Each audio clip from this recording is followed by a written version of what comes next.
Archipel est une revue culturelle européenne d'un genre très spécial.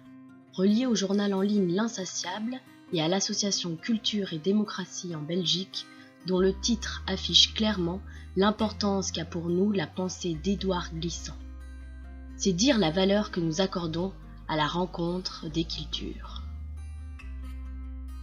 Cette revue est réalisée par une équipe composée à la fois de rédacteurs aguerris aux questions qui touchent à la place des pratiques artistiques dans la société contemporaine, dont certaines participèrent à l'aventure de Cassandre Orchamps, et de nouvelles recrues passionnées par ces enjeux cruciaux.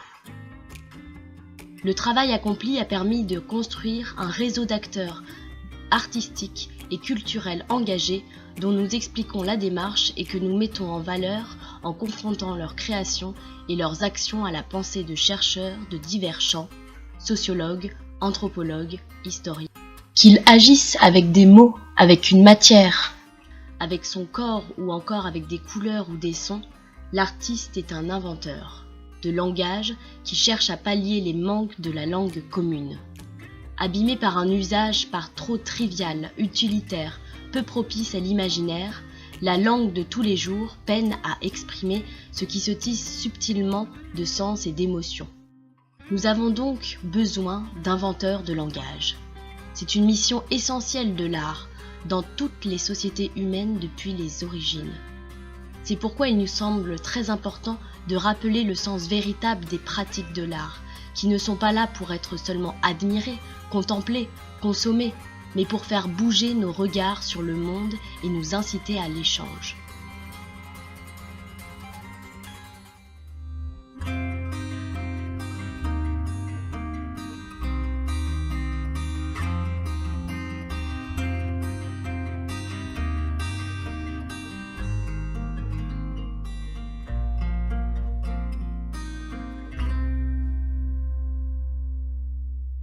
La question du croisement et du frottement des langues et des cultures est centrale dans notre travail.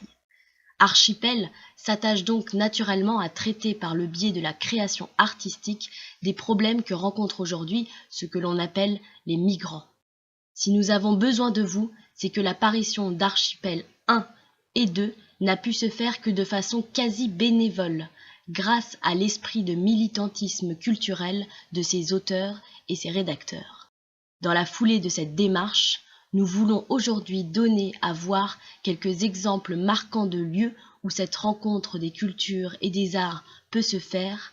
Le premier volet de cette série de publications se consacrera sur la ville d'Aubervilliers, passionnant melting pot de cultures venues du monde entier et foisonnante d'activités artistiques impliquant les populations.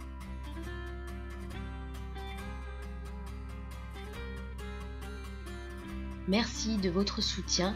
Si vous voulez en savoir plus, n'hésitez pas à aller voir notre site internet, L'Insatiable, ainsi que le site de Culture et Démocratie.